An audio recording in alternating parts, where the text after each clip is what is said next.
Faleceu a cantora Preta Gil após uma longa e árdua batalha contra o câncer. Que Deus conforte a família, que Deus conforte aqueles que ficaram ao lado dela nesses momentos finais. E da Preta Gil, eu discordava de absolutamente tudo na esfera política e na esfera ideológica. Ainda assim, é curioso ver como essa existência aqui nos reúne em um único rebanho que vai passar pelos mesmos sofrimentos, pelas mesmas vicissitudes e tem como destino final, nesta existência e neste plano aqui, a morte e o sofrimento. Neste vale de lágrimas, não interessa se é amigo, se é companheiro, se é adversário, se é inimigo, todos passaremos pelas mesmas tribulações. É interessante ver, né, quando eu fiz 2 vídeos a respeito do Pirula, galera comentando, né, de uma maneira ríspida, de uma maneira a desejar mesmo o mal da outra pessoa. Toma cuidado, cara. Porque é isso mesmo que as trevas desejam de você. Inundar completamente o seu coração. Porque aí as trevas sempre vencem. E é curioso notar que a Preta Gil, mesmo sendo uma pessoa que eu discordei absolutamente da posição política, da posição ideológica, fez a mim muito menos mal do que aqueles que se diziam meus amigos, companheiros, aqueles que eu emprestei inclusive o meu nome para pedir votos, para que chegassem em algum lugar, mas infinitamente. E diante do que aconteceu com a Preta Gil e o que acontecerá com todos nós, tá? Porque não ache que você vai escapar das tribulações dessa terra aqui. Eu queria trazer uma reflexão, né, de 2 livros do Viktor Frankl e um livro do John Owen. Tá? Quem foi o Viktor Frankl? São esses 2 livros, O Sofrimento de uma Vida Sem Sentido e O que Não Está Escrito nos Meus Livros. O Viktor Frankl, ele foi um psicoterapeuta contemporâneo do Freud e de Adler, que criou a logoterapia. A logoterapia é a busca de sentido quando nós sabemos que essa existência só nos dá uma única certeza: morte e sofrimento. O Viktor Frankl, durante o regime nazista, ele foi capturado, passou junto com a família por 4 campos de concentração, entre ele Auschwitz e Dachau. Tá? Perdeu toda a família, perdeu os pais, perdeu o irmão, perdeu a esposa. Tá? Durante o tempo que esteve lá, foi forçado a fome extrema, doenças, torturas psicológicas, e viu durante esse tempo, né, no campo de concentração com os judeus, muitos prisioneiros desistirem da vida. E percebeu que outros prisioneiros, como ele mesmo, encontraram forças, mesmo sem nenhuma esperança visível.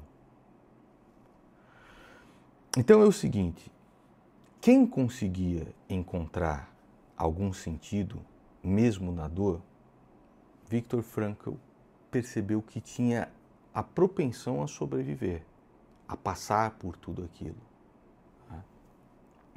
Então esse sentido, o Viktor Frankl pensou no Sofrimento de uma Vida Sem Sentido, que poderia ser amor por alguém, mesmo morto ou distante, porque o amor nos une através, né, do véu da morte, uma missão interior que a pessoa pode ter, uma decisão consciente de manter a dignidade mesmo quando tudo é tirado.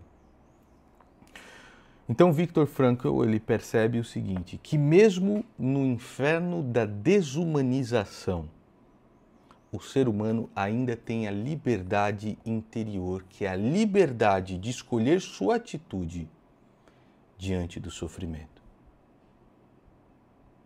a liberdade de escolher a sua atitude diante do sofrimento. Semana passada mesmo eu falei, né? Acompanhei uma pessoa muito querida em sessões de radioterapia, tá? E foi curioso notar como a pessoa, mesmo em uma situação muito difícil, extremamente radiante, extremamente positiva, extremamente combativa, né? de combater mesmo. E eu, às vezes, reclamando das coisas, senti vergonha de mim mesmo. Isso, e falando do meu lado, eu só tenho a agradecer. Senti vergonha de mim mesmo. Em trechos do Viktor Frankl, esse livro é bastante interessante, tá? O que não está nos meus livros, memórias, a respeito daquilo que ele passou nesses campos de concentração. Eu quero ler alguns trechos juntos com vocês. O que importa, portanto, não é o sentido da vida em geral, mas sim o sentido específico da vida de uma pessoa em determinado momento. Preste atenção nisso. Formular a pergunta em termos abstratos é comparar-se a quem pergunta: qual é o melhor movimento de xadrez? Imagine alguém perguntando para você: qual que é o melhor movimento de xadrez? Isso não existe. Existe uma situação, existe um adversário que, dependendo dos movimentos dele, existe aí sim uma melhor posição. Mas qual é a melhor jogada? Obviamente isso depende da situação concreta e da personalidade do adversário. O mesmo aplica à existência humana. Não devemos perguntar qual o sentido, mas devemos compreender que é a vida que nos questiona diariamente, a cada hora. É a vida que questiona a você. Qual o sentido? A nossa resposta não deve consistir em meditação ou falação, mas em ação concreta de comportamento adequado. A vida significa, em última instância, assumir a responsabilidade de encontrar a resposta correta para os seus problemas e cumprir as tarefas que constantemente a vida coloca a cada indivíduo. Em um outro trecho, ele cita o seguinte: o amor é a meta mais elevada e a mais elevada que o homem pode almejar. É só o amor que consegue quebrar o véu da escuridão desta existência e nos apontar aquilo que a transcende. Compreendi como um homem, mesmo sem saúde, sem força física, pode alcançar a plenitude da vida se for capaz de contemplar em amor a imagem do ser querido. No sofrimento e na morte, tudo pode ser tirado de uma pessoa, exceto uma coisa: a última das liberdades humanas, escolher a sua atitude em qualquer circunstância, escolher o seu próprio caminho. Mesmo no sofrimento inevitável, o homem tem a capacidade de encontrar dignidade, sentido e transcendência. Alguns calvinistas podem discordar. Só que ainda os calvinistas devem compreender que é o Senhor que põe no coração o sentido de buscá-lo, de buscar o amor, que é uma fagulha daquilo que Deus tem a nos oferecer e que pode ser vivenciado já nessa terra. E ainda que você seja ateu, nem calvinista, nem absolutamente nada, ainda que você seja ateu, essa pequena fagulha de amor, de compaixão, daquilo que nos une, adversários, inimigos, amigos, companheiros, no mesmo rebanho que finda e tem como destino último nessa existência a morte,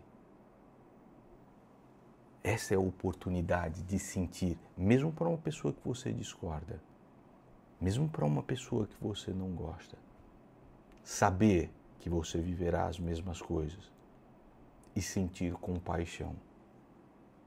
Todas as coisas nessa vida têm um último propósito.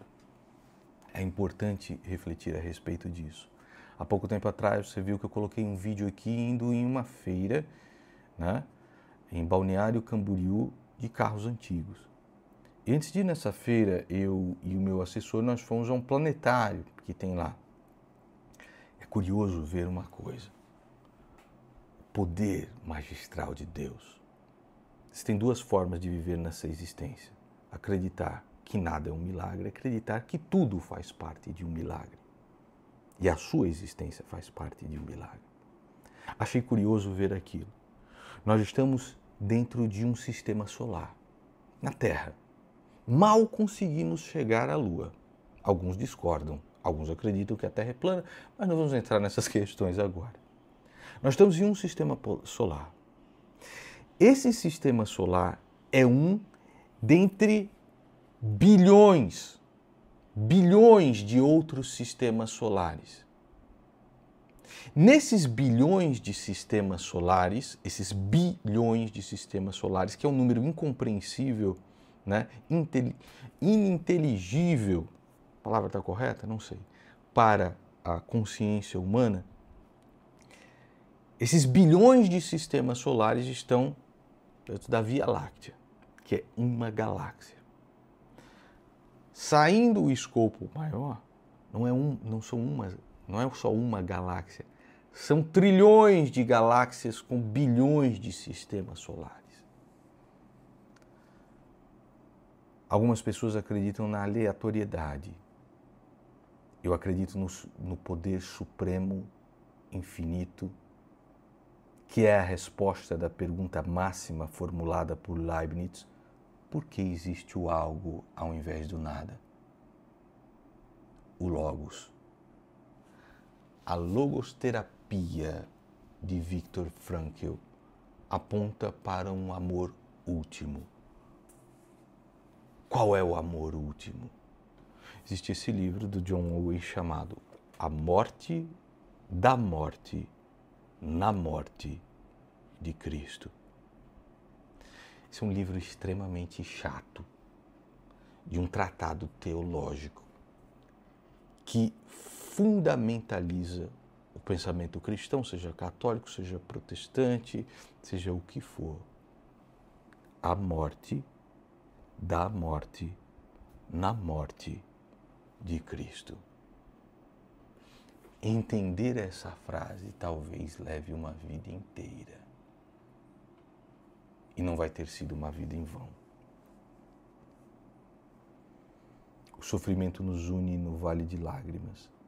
Ele é para todos nós.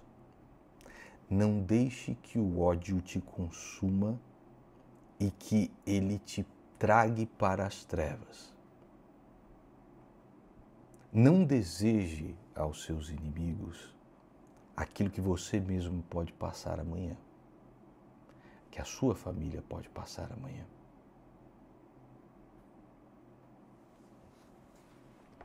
Deus conforte os familiares da Preta Gil. Deus nos conforte e Deus tenha misericórdia de nós, seres humanos tão falhos e tão terríveis. Menos um dia para todos nós.